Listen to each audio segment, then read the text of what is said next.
você é o meu convidado aqui, bater papo com a Denise e com a Vanessa sobre criação de filhos. E eu tenho uma matéria que é muito interessante, eu tenho um vídeo muito interessante sobre uma criança. Vamos ver esse vídeo, vai ser o motivador aqui, né, o primeiro passo da nossa conversa. Vamos lá.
Estou chocado. Que isso? A menina perdeu a bota. Perdeu. Gente, pior que muitos de nós já vimos cenas parecidas em supermercados, né? Com certeza. Por que as crianças fazem isso, gente? Olha, eu penso, Cássio e Denise, que a correção, a disciplina dos nossos filhos, ela começa com as regras estabelecidas. Ali eu penso que não deve haver muito diálogo, né? A mãe não deve ter tido uma orientação, eu estou fazendo suposições, né? Porque, por exemplo, no nosso caso lá em casa, com a nossa Estela, ela está com 8, quase 9, sempre nós ensinamos. Vamos ao shopping, vamos ao supermercado. Qual que é o comportamento? Filha, hoje não vai dar para comprar nada para você, tá certo? Ou hoje você vai ganhar um sorvete. Ou hoje nós vamos na livraria, ela gosta muito de ler, nós vamos poder comprar um livro. Você poder escolher um livro até X reais. Então sempre a gente teve esse diálogo, né? Um ponto positivo que eu vejo nesse vídeo, por incrível que pareça, é que os estudos mostram, né, que a pirraça ela quer plateia. Ali a mãe meio que ignorou, ela não deu bola. Não deu bola para a menina, né? O correto seria retirá-la dali, conversar em particular, procurar um banheiro, alguma coisa, né? Mas não dá fazer ali alarde realmente, porque quanto mais alarde se faz, mais a criança ganha força, e não, né? ceder também, né, Denise? É um sintoma de que alguma coisa está errada, né? Que alguma coisa não está certa. Já está mostrando ali pela atitude da menina, né? E eu tive um caso, inclusive, de uma amiga que a menina fez isso na... Boa tarde, pastor. Esqueci. Tudo bom? Não. Boa tarde, pessoal de casa. A menina começou a fazer pirraça no shopping e a mãe falou assim, vou mostrar para você como que é horrível. Sentou no chão e fez pirraça igual ela. Gente, que cena. Assim, eu não teria coragem, né?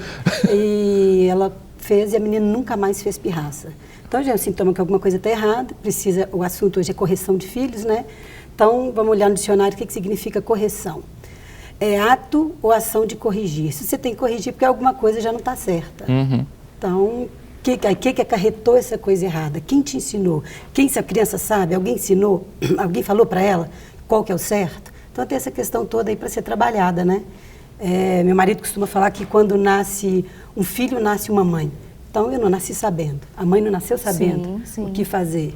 Então é meio complicado. Agora, essa menina aí, primeiro assim, que cena, né? Imagina, porque isso está no YouTube. Essa menina, quando crescer, isso aí vai estar arquivado. Isso, Que vergonha ela vai ter do que ela fez, né? Exatamente. Agora, falar em vergonha, Provérbios fala, né? Que certos filhos são vergonha da mãe. Eu acho interessante até falar mais da mãe do que do pai. Isso. Porque acabou envergonhando a mãe. Eu concordo contigo que eu acho que a atitude dela poderia ter sido pior se ela atendesse à demanda da criança. Ela, pelo menos, ignorou, né? Mas ela ficou envergonhada, porque era a filha dela, né? Porque a Bíblia fala, né, que o filho sem disciplina, ele vai envergonhar, realmente, né? E agora, eu refletindo, né, assim que eu recebi o convite para a gente bater esse papo, eu fiquei refletindo. Muitas vezes, na minha caminhada como mãe, porque uma coisa, eu pedagoga, psicopedagoga, cuidando dos filhos dos outros. Meu olhar era um. Né? Como você falou, quando nasce um filho, a gente se torna mãe.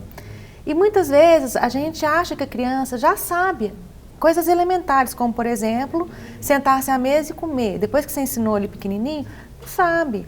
Né? A gente tem que ensinar, olha, filho, é assim que põe, o garfinho, a faca, arrumar a cama, por exemplo. Não, meu filho, vai arrumar seu quarto. Ele não tem noção. Então, se a gente não passa pelo processo de ensino, a gente não pode corrigir. Sim. Porque ele não vai ter noção do que é certo. Isso não é inato. Não é inato. Né? E hoje em dia, infelizmente, o que a gente percebe é que a televisão está educando os nossos filhos, né? As babás, a escola. Você terceiriza, né? Terceirizando. Então, por quê? Porque dá trabalho. Você fez uma opção, né, Vanessa? Fiz. Eu tive o privilégio, gente, de trabalhar com a Vanessa, a gente trabalhou junto no Colégio Cristão, foi uma parceria jóia, não é porque está na presença dela, não, isso eu digo para todo mundo, uma profissional de primeira. E eu assustei quando eu fiquei sabendo, porque a Esther era pequenininha. Isso. Né? Mas aí a Vanessa decidiu, vou passar um tempo para cuidar da Esther. Eu falei, gente, essa mãe é corajosa demais. Foi difícil, né? Muito, né? Eu entrei no Colégio Cristão com 17 anos. E minha vida toda, né, ali, fiquei 21 anos dentro do Colégio Cristão. E quando eu me deparei, sendo mãe, né, e vendo a importância do meu tempo, do meu empenho ali na formação da minha filha, né, nós não podíamos ter filhos, a Esther é um milagre, o Senhor não nos deu outros filhos, então eu me vi na obrigação realmente de me dedicar a ela. E graças a Deus, para a honra e glória do Senhor Jesus, a gente tem já colhido os frutos. Esther é uma menina que é cheia do Senhor, é uma menina que não tem nenhuma dificuldade na escola, porque a gente tem essa questão de incentivar, de estar junto com ela, nessa questão da formação. Eu me sinto privilegiada, né? Não foi fácil, né? Nem a questão financeira pesou com certeza, né? Nós tivemos que abrir mão de várias situações, mas, Cássio, para mim o mais pesado foi realmente sair do mercado. Porque eu saindo do mercado, pessoas saíram da minha vida, né? Eu comecei a viver um outro contexto que eu não tinha. Eu tinha o exemplo da minha mãe, que fez isso a vida inteira, se dedicou, nós éramos 4 filhos, ela se dedicou a nós. Mas hoje, depois de 3 anos que eu estou em casa, e agora com esse novo desafio, né, assumindo uma igreja local, uma igreja num bairro, eu vejo que agora eu estou retornando, e ela participando junto. Mãe, eu quero ajudar no Kids, eu quero ajudar na salinha de 2 anos. Então, assim, nós somos realmente hoje uma família sacerdotal. Não é só o Charles, eu sou a esposa do pastor da igreja, ela é a filha do pastor da igreja, nós somos uma família. Mas ela tem ministério. Sim. Denise, no caso aí, essa primeira infância, na psicologia, fala que certos valores são dados ali, né? Na primeira infância, né? São dados na família. Inclusive, eu passei uma questão muito parecida com a dela, porque eu era secretária da diretoria de uma multinacional, com 35 anos de idade, achava que não podia ter filhos também e engravidei. E aí, agora, o que eu vou fazer? Aí, saí do mercado de trabalho, pedi demissão, ninguém acreditou que eu ia sair. Quando eu cheguei em casa, eu falei, e agora? Eu olhava para meu filho olhava para mim, 2 anos já que ele já tinha, porque ele estava na escolinha enquanto eu estava trabalhando. E aí liguei a televisão, né? E falei, e agora? Discovery Kids. Ah, que bom, olha como eu sou educativa, né? Discovery Kids, perfeito, né? E ali eu fiquei sem saber o que eu fazia. Falei, não, vou ter que procurar ajuda. Foi onde eu fui fazer psicologia, a princípio para ajudar o meu filho. Já era um sonho desde criança, mas eu tinha caminhado por outros rumos. E fui fazer psicologia, a princípio, para educar o filho, para ensinar o filho, porque não sei o que fazer mesmo. E aí foi crescendo, hoje fiquei 17 anos, realmente eu morava sozinha, era independente, passar a ser mãe, cuidar do filho. Então, assim, realmente é uma renúncia, é muito difícil. Agora, você falou de psicologia, eu não sei se na pedagogia, Vanessa, também acontece isso. Me parece que, às vezes, o que se aprende nos cursos, na psicologia, na pedagogia, às vezes entra em choque um pouco com os princípios da palavra. Isso acontece mesmo? Com certeza. E como é que faz? Como é que a gente elabora isso? Agora que eu tenho trabalhado ultimamente lá no Espaço Infância Protegida, né, como psicóloga, atendendo, então me dou o direito de a referência ser a palavra de Deus. Sim. Então, a primeira pergunta que eu faço com meus pacientes é, por que veio procurar uma psicóloga cristã? Porque sabe meu posicionamento em algumas coisas. Então, eu já... esses dias eu tive o privilégio de ouvir a Priscila Boy. Ah, sim. Ela é fantástica, né? E ela estava falando que a onda do momento, Cássio, na educação ensine o seu filho a pensar, não a obedecer. Olha que chique. Olha que fantástico. Totalmente contra o que a palavra ensina. Efésios fala, filhos, obedecei a vossos pais no Senhor, porque isso é justo. Ponto. Não é que eu não vou ensinar a minha filha a pensar, mas a palavra final é minha e do pai dela, ponto. Né? Então, assim, é muito sutil. Ah, não, as crianças têm que pensar, as crianças... Aí elas vão começar a pensar, argumentar e não vão obedecer aos professores, não vão obedecer às autoridades, a autoridade militar, a autoridade instituída, né, na nossa nação, elas não vão obedecer aos pais, elas vão ser totalmente... E eu acho que até não vão obedecer nem a Deus, né, Vanessa? Exatamente. Porque, assim, pensar não é ruim, pensar é importante. Sim, mas certas ordens de Deus fala, faz isso, você vai ficar assim, tentando contra-argumentar com o Senhor. Não, mas pensar para que seja abençoado. Então, assim, eu até falo com os meninos para pensar bastante. Sim. Até ajudo bastante a pensar. Eu fui uma criança muito questionadora, uma adolescente questionadora. Então, hoje, quando minha filha fica fazendo perguntas, eu penso, não, tudo que eu fazia com a minha mãe, mais um pouco. Voltou. Não rouba de ninguém, só herda, né? Augusto Cury, inclusive, fala assim, que é para ensinar a criança a pensar e a sonhar. Sim. É porque se você pensar sem sonhar, você vai se frustrar. Agora, se você sonhar sem pensar, você vai ser autômato, você vai ser aquela pessoa que só obedece. Obedece o que? A ordem de qualquer um. Então, assim, eu acho que a gente tem que pensar assim, refletir na palavra do Senhor, pensar assim. Tem uma passagem na Bíblia que fala que é para você pensar tudo que é bom, que é de boa fama e tal. Agora, eu acho que essa questão, pegando esse gancho do pensar e obedecer, porque então, eu acho que tem uma fase na vida da criança que ela tem que obedecer. Colocando a minha opinião, porque eu já vi pai tentando argumentar com um bebê de 1 ano, tentando levar um papo cabeça com um bebê de 1 ano, né? Aí ele vai enfiar um dedo na tomada ali, 220, 110, fica argumentando, não, porque a eletricidade, não, e ponto. Porque em certas situações como é que eu posso dizer, de risco, você tem que obedecer. Esse caso trágico que aconteceu com a Chapecoense, quem se salvou, todos eles seguiram o procedimento que é uma determinação dentro do avião. Aquela que todo mundo nem liga, né? Quando ali é o comissário de bordo está dando a instrução, né? Nem liga. Até estava conversando com o Charles, mas não sei como é que a gente reagir. Eu falei, Charles, é questão que a gente está tão acostumado a não obedecer pequenas ordens, né? Pequenos comandos, que a coisa vai ficando tão assim, solta. Né? E aí vai colocar em risco a integridade física das pessoas. É o que você falou. Uma coisa que me irrita profundamente é que esses pais chegam, filhinho, o que você quer hoje? Você quer almoçar no shopping ou você quer ir na churrascaria ou você quer comer comida japonesa? Filhinho, o que você acha de você ir deitar agora? Filhinho, o que você acha de tomar banho? Peraí, igual lá em casa, é uma filha só, a Esther, as professoras, graças a Deus, me falam, a Esther não tem perfil de filha única, porque ela tem uma rotina. Ela tem ali o horário que ela acorda, vai para a escola. Ela não é a rainha do lar. Não é a rainha do lar. Gosta de escovar dente, não. Aquela luta, filho. Aí você vai deixar? Não, tadinho, não quer escovar dente, tadinho. Aí chora, esperneia, né? Quando começa essa fase, a gente pegar... Horário de dormir. Né? Ela fez a opção de não dormir um pouco à tarde. Ela prefere dormir mais cedo. Então, nós temos essa luta lá. Antes era muito fácil, agora ela entrou... Eles falam que é a adolescência da infância, né? 8, 9 anos, que começa a contrapor os pais. Aquela luta. E ela gosta muito de ler. Então, ela já pega aquele bolo de revistinha, aquele tanto de livro. Mãe, eu tenho que ler esses aqui antes de dormir. Não. Você vai selecionar o que você quer ler, aí você vai deitar e vai ler. E 9 horas a mamãe vai apagar o abajur. Ah, mas aí o sono não vem. Vem, você vai orar, você vai pedir a Jesus para trazer o sono gostoso e aí você vai dormir, porque amanhã você precisa estar bem. Você está falando aí, Vanessa, ensino, né? Teve uma fala da Marilena Chauí, eu podia ter até pedido para a gente selecionar, mas outro dia eu mostro isso aqui. Ela numa escola em São Paulo, escola de elite em São Paulo, que ela detonou a família, dizendo que a família é uma construção burguesa do século XIX. Que essa mãe que você está se referindo aí, que é você mesma, é uma mãe autoritária, é uma déspota que vem da Grécia Antiga. É interessante porque a esquerda tem esse discurso antifamília. Sim. E isso está na gênese da esquerda, isso está escrito no Manifesto Comunista, isso aí está na base teórica da esquerda brasileira. Não da esquerda brasileira, da esquerda mundial. Isso. Então, por que a esquerda quer destruir a família? Porque ela não quer essa referência. Ela não quer que o pai e a mãe digam o que deve ser feito. Só que a Bíblia diz exatamente o contrário. Honra teu pai e tua mãe, filhos obedecer a vossos pais, ensina a criança no caminho que deve andar. São as referências. Mas mesmo dentro da psicologia, você precisa de uma referência, você precisa de um pai. Inclusive a criança é completamente diferente, aquela que tem um pai e a que não tem o pai. A mãe, quando toma a posição do pai, quer dizer, então não é assim, ela está tirando isso da onde? Porque os próprios estudos falam da importância do pai e da mãe e da posição de cada um. que não está de acordo com a Bíblia, né? Não está em desacordo com a Bíblia.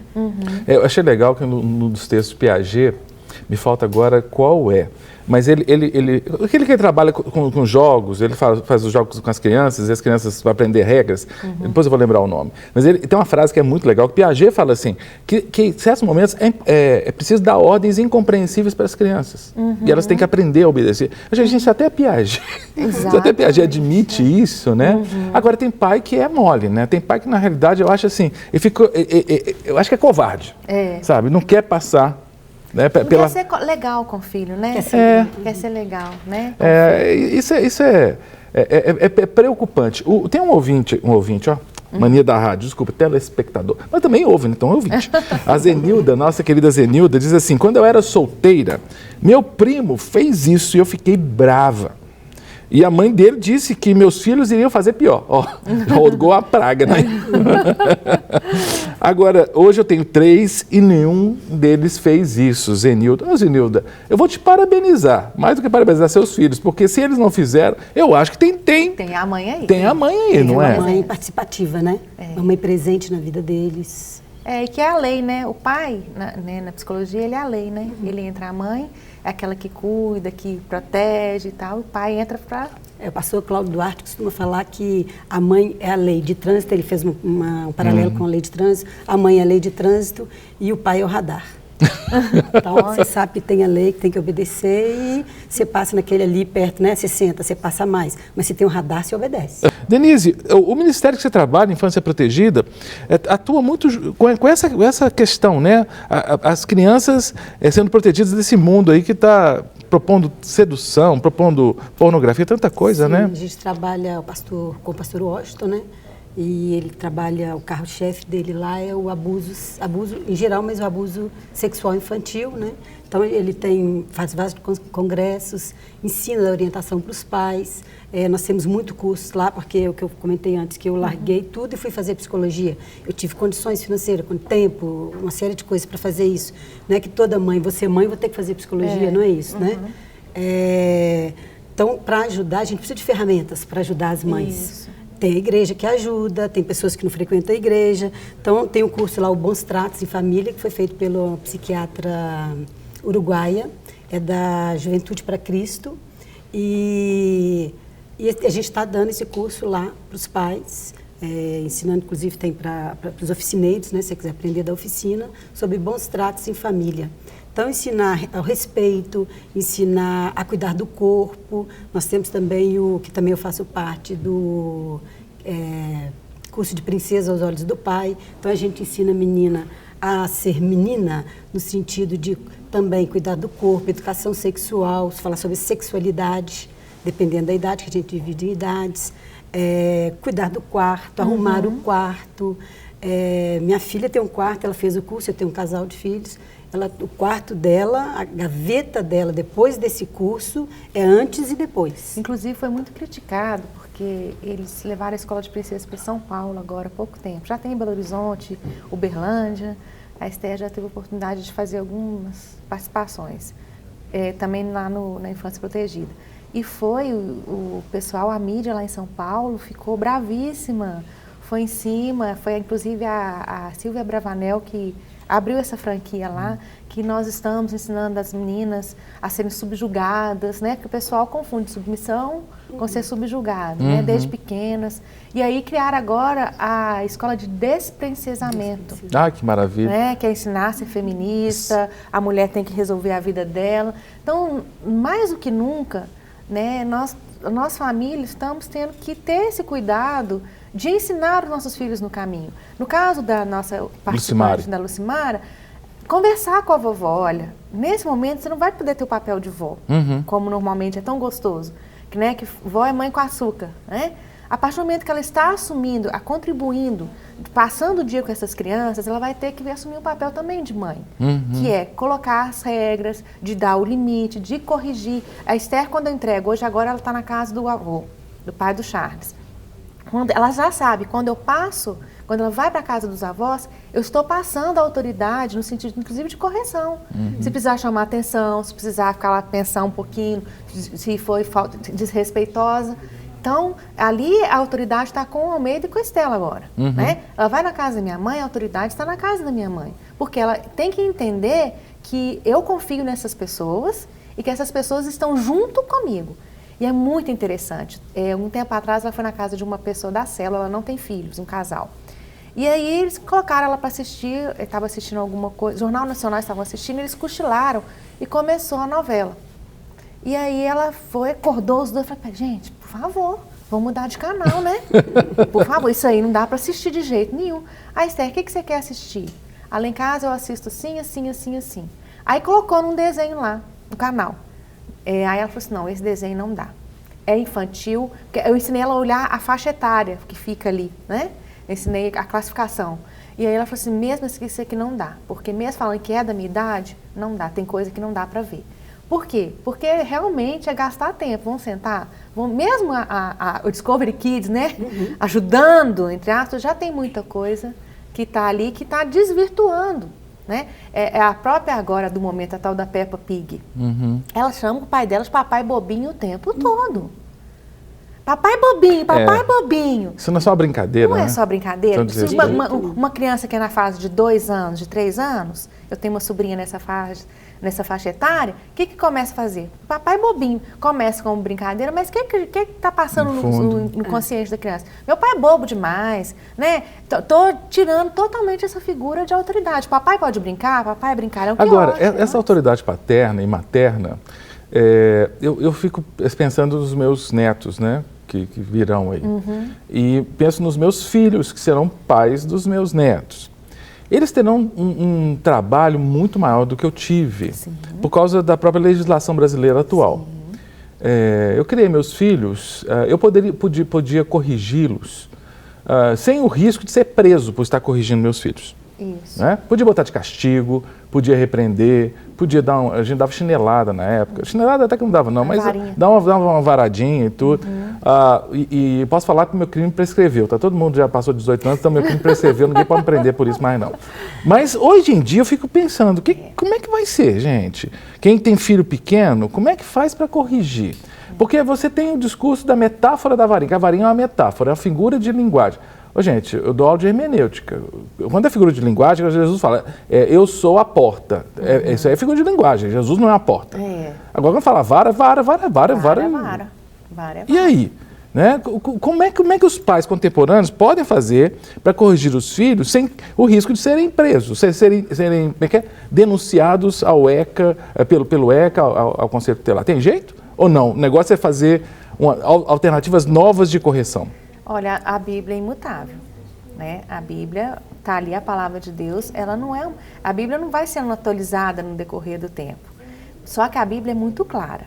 Corrija o teu filho, mas não exceda a ponto de matá-lo. Falando essa morte, eu penso que não é nem a morte física, não, a morte emocional, né? Então, a partir do momento que você ensinou, você orientou, você conversou e ali a coisa não caminhou, aí eu acredito que sim, a questão física, o castigo, a correção física, a questão da varinha ali, é uma correção, acabou. Porque a criança sente, opa, peraí, chegou no limite, no radar, ela ultrapassou um radar. É a multa, vamos dizer, que ela recebeu ali. Né? É um desafio, não é? Porque já associa isso a espancamento. Isso, imediatamente, não Entende? Mas hoje tem outras maneiras de educar também, né? Você pode conversar. Antigamente a criança não era ouvida. Ela não tinha liberdade de falar o que ela pensava. Então, hoje é diferente, ela pode falar. Não é aquilo que você está falando, eu vou ter um papo cabeça com meu filho, não é para esse lado, não. Mas hoje ela pode se expressar, então você sabe o que ela está sentindo. Antigamente a criança não falava, então ela não sabia o que ela estava sentindo. Os pais não sabiam qual era o problema. E hoje não, com essa liberdade, então dá até... Você cria ferramentas para poder conversar, para saber qual que é o problema. Entendeu? Então tem outros mecanismos. Eu acho que assim, hoje em dia, é engraçado, quando eu era criança, né, eu lembro que minha irmã tinha amigas, ela andava de mão dada com as amigas, abraçava, era beijação e tudo mais, e não havia nada de sexualização nisso aí. Né? Hoje em dia, se duas meninas podem ficar abraçadas, que já vão achar que tem uma relação ali, homoafetiva, porque a sociedade mudou tanto que as externações físicas, elas tomaram uma nova conotação. De afeto, né? O afeto É, de amizade, afeto puro. Pro lado do afeto e pro lado também, Sim. digo, da correção. Sim, sim. Entende? Quem mais velho, quem da minha idade, nunca tomou aquela chinelada por sílaba, já viu? Já te falei! E vai por sílaba. Bom que alfabetiza e apanha. É que não aprende, porque a minha mãe juntava e batia tudo de uma vez só. Não. Então, quando eu apanhava, primeiro que eu falava assim, bate logo para acabar logo, porque já tinha assim, já estava, né? Eu falei, não, Já vou apanhar bastante, então bate acumulou. logo. Aí quando ela acabava de bater, eu chorava, enxugava as lágrimas, e ela fala isso até hoje. Enxugava as lágrimas assim, já apanhei, agora pode começar tudo de novo. Então, o que eu aprendi? Não há nada. Lá em casa, a mamãe usava a vara, mas um recurso que ela usou que funcionou muito era a cópia. Cópia? Cópia. Devo obedecer a minha mãe com Ah, amor. 20 vezes, 30 vezes, dependendo do delito cometido. Mas hoje a gente aprendeu a escrever, Virou a caligrafia, pedagogo aí, virei ó. pedagogo. Então, assim, minha mãe também ia buscando alternativas, né? Quem me conhece a minha mãe, a dona Sirene Almada, ela, graças a Deus, nós somos 4, graças a Deus, 4 bem-sucedidos no caminho do Senhor, e praticamente sozinha. Na época, meu pai ficava 3 meses fora, meu pai trabalhava numa multinacional, ele viajava demais. E naquela época, ele, por exemplo, o Japão, ele tinha que ficar muito tempo lá resolvendo, era um projeto lá da empresa e tal. Então, e minha mãe não tinha formação acadêmica, minha mãe era aos pés do Senhor, joelho no chão e a palavra. Então, ela ia buscando recursos. Teve uma vez que eu briguei com a minha prima e meu irmão amarrou o meu cabelo com o cabelo dela, deu um nó e falou, olha, enquanto vocês não fizerem as pazes, eu não solto. Então, a gente ali, né, minha mãe, meu Deus, quando minha mãe chegou, que era As mais duas velha, amarradas. as duas amarradinhas lá.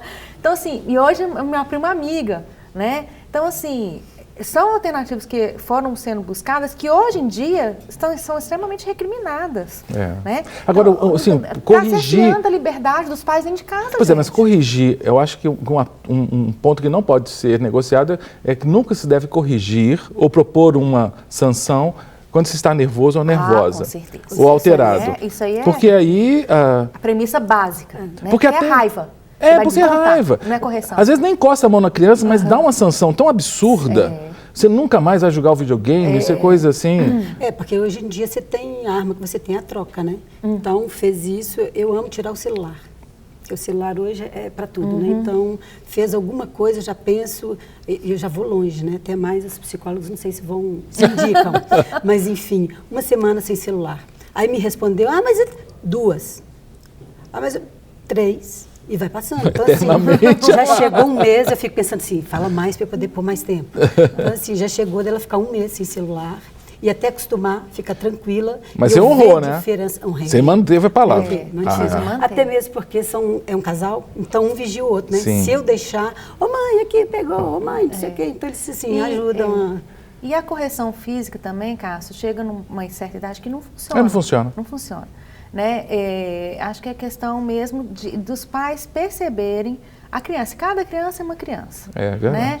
Né? Por exemplo, nós lá em casa somos 4. A caçula, a Sara, Jesus poderoso. Minha mãe estava na escola toda semana, ela hiperativa, inteligentíssima, né? Hoje está super bem, profissionalmente, uma pessoa que passou num concurso público em 1 ano, depois perdeu o pai, né, no processo depressivo, enfiou a cabeça no estudo, um potencial violento. Mas, na infância e adolescência, minha mãe penou, minha mãe chegou a ficar um tempo sem ministrar nas igrejas, porque ela ficava envergonhada de tanto que a escola chamava. Sendo que os outros 3 tiveram uma fase tal, mas passou. A Sara custou desde 2 anos até 17, aí quando ela se envolveu na liderança da igreja, tudo, ela começou a receber responsabilidades na igreja, aí eu penso que a igreja é parceira realmente da família nesse sentido, né? Aí a coisa foi assentando, acalmando e a nuvem passou, né? Mas assim, com a Sara foi diferente. A Sara precisou receber mais correção do que os outros 3. Porque o perfil é diferente. Você que é mãe de 2, são perfis, você de 3. E você falou que eles fiscalizam um ao outro, né? Sim, então me ajuda, né? Lá em casa era engraçado, porque eu não vou dizer qual das minhas filhas ou dos meus filhos, eu tenho 3, né? Mas uma frase de uma delas, ela vai saber, ela está vendo. Injustiça. Ah, em Por casa que fulano apanha menos que eu? Eu falei, porque ele transgride menos que você.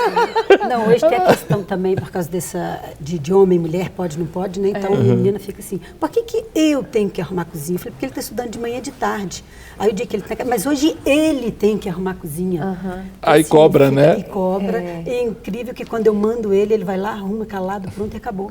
Personalidade diferente. E é isso que eu ia falar. Eu acho que tem isso, né, Denise? Tem pessoas que têm personalidade, têm característica de temperamento, crianças que precisam de menos correção. Sim. Não é que são menos pecadoras, não. É porque o temperamento, né? Mas esse meu filho mesmo, mais velho, eu não tive problema com ele na escola, não tem problema de notas, eu não tenho assim, sabe o menino que não dá problema? Graças a Deus, continue assim. O menino que, aí eu fiz carisma, meu marido fez, ele foi lá e quis fazer carisma também, foi gracinha. fazer, quer dizer, não foi eu que falei, vai, tem que fazer carisma. Ele quis fazer. Então, assim, vai muito. Então, assim, os pais antigamente falavam, eu tô criando tudo igual, né? Por que esse faz isso, os outros não é, gente. Cada um é cada um, né?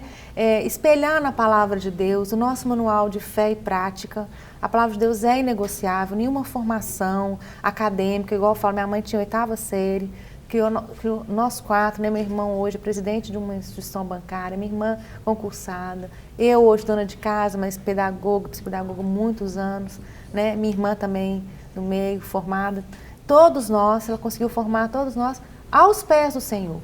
Então, a grande questão mesmo quem está nos assistindo, que não seja uma igreja evangélica, leia a Bíblia, leia o livro de Provérbios. Provérbios tem tantos ensinamentos preciosos para nos orientar, para regras de fé e vida, de ser bem-sucedido, né? É um livro que no decorrer dos anos não fica desatualizado, por mais que, infelizmente, a gente tem visto hoje, né, pessoas na política e fora dela tentando tirar o valor que a palavra de Deus tem, ela não perde o seu valor, né? E tenho, né, esse desafio, a Esther agora resolveu ler a Bíblia toda. Né? Então aí vai vindo os argumentos, vai vindo os questionamentos. Ela falou que gosta, Cássio, do culto das 8, do pastor Paulo César.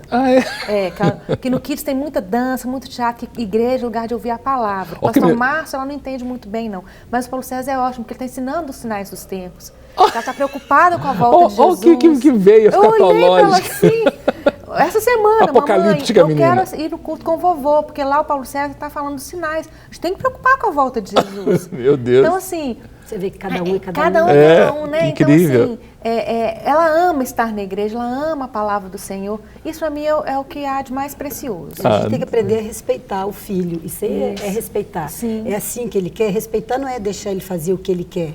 Respeitar é isso. É se ouvir o seu filho, entender o seu filho e trabalhar em cima daquilo. Eu vejo muitas mães que vêm até mim que têm dificuldade de... O que eu vou fazer? E achando que o psicólogo vai dar pronto. Sim. Então, assim, primeiro, quando eu fazia psicologia, Você tem a receita prontinha, né? Eles falavam assim que filho não vem com manual. A gente vem com o manual que é a Bíblia. Para receber todas as novidades do canal, inscreva-se. E se curtir o vídeo, clique em gostei. Aproveite para acompanhar a Rede Super nas redes sociais.